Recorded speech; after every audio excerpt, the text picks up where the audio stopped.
Alright, thank you everybody for tuning in. Just want to be able to talk to you guys what's on my mind as it relates to the Cowboys offseason draft picks, my top 5 picks that I would like to see out there on the field. Everybody know that this team needs an explosive wide receiver. They need help on defense, but outside of that, I'm just going to tell you guys my top 5 dream picks, my top 5 dream scenarios.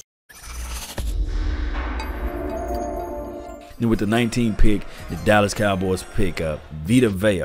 I want that type of guy, that dog, that the guy can push back the pocket, create this type of pressure to the quarterback, flies upfield. It would extend the lives of the Jalen Smiths of the world. It would extend the life of Sean Lee. Now, we do know that we might not be able to keep Hitchens, right? We understand that. We understand that to its full level. We understand that Sean Lee may not play a full 16 weeks. But if you put a dog, nasty type of Vita Vea out there with the 19th overall pick, oh my goodness. Somebody that can crash upfield, get to the quarterback, put him down in the dirt. That's the guy that I really want to see out there in the field. Now, if that doesn't happen, hey, we're not going to close up tent, right? But let's see who else. All right, with the other pick out there will be Will Hernandez. This is why I'm saying this, right? I look back at a few films and I saw the poorest play of Chaz Green and the horrible, and I mean the absolute horrible play of Byron Bell.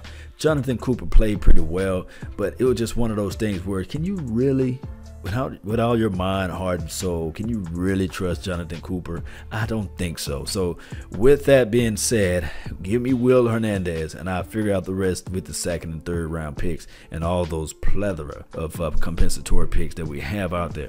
That would be my choice. Now, with this other pick, if that doesn't happen, somehow, some way, if we get a Derwin James, oh my goodness. You talking about a guy that's explosive, flies up to the ball. Yes, he is strong safety. Yes, he can play down in the box. Yes, he's one of those guys that can cover well out in space.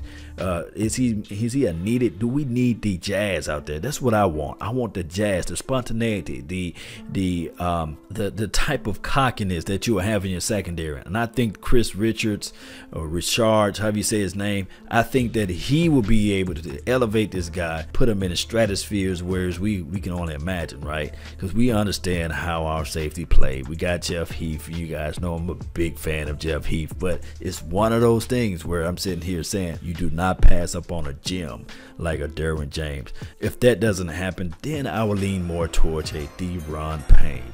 Somebody who can play the 3 technique, flies upfield. He'll help elevate the defensive ends that's on our team. Give my guy Malik Collins an extra spell out there. Playing side by side of him, he need a guy that's explosive. We know what Tyron Crawford is. And we understand his whole game skill set. I don't think that he's going to be a guy that you can just really depend on. He just really not. He had a very decent season this year. I'm not trying to build my foundation around him, right? We understand that the calling card is out on him, right?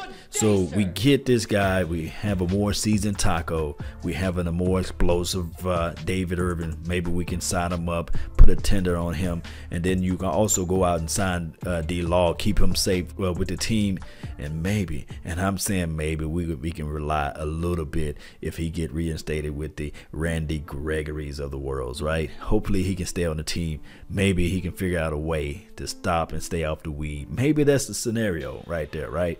And with the 5th dream scenario, I would say Maurice Hurst, you know, somebody who have poise and continuity, Michigan guy. We understand what he does. He's one of those guys that crash upfield to us well, can play the 3.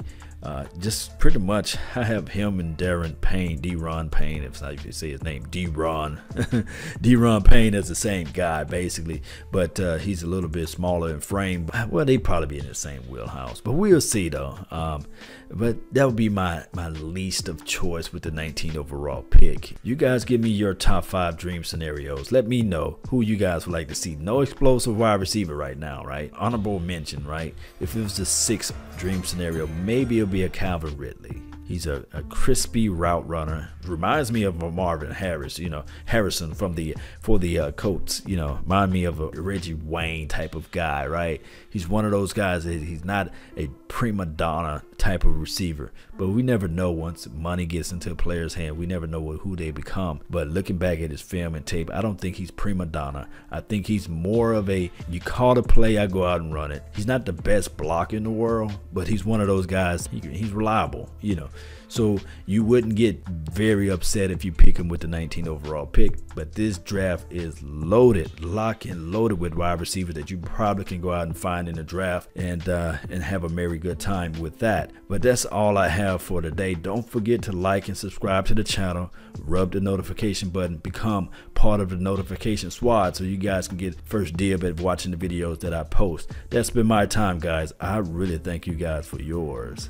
And remember, you're listening to nothing but the best. Salute. I'm out. Peace.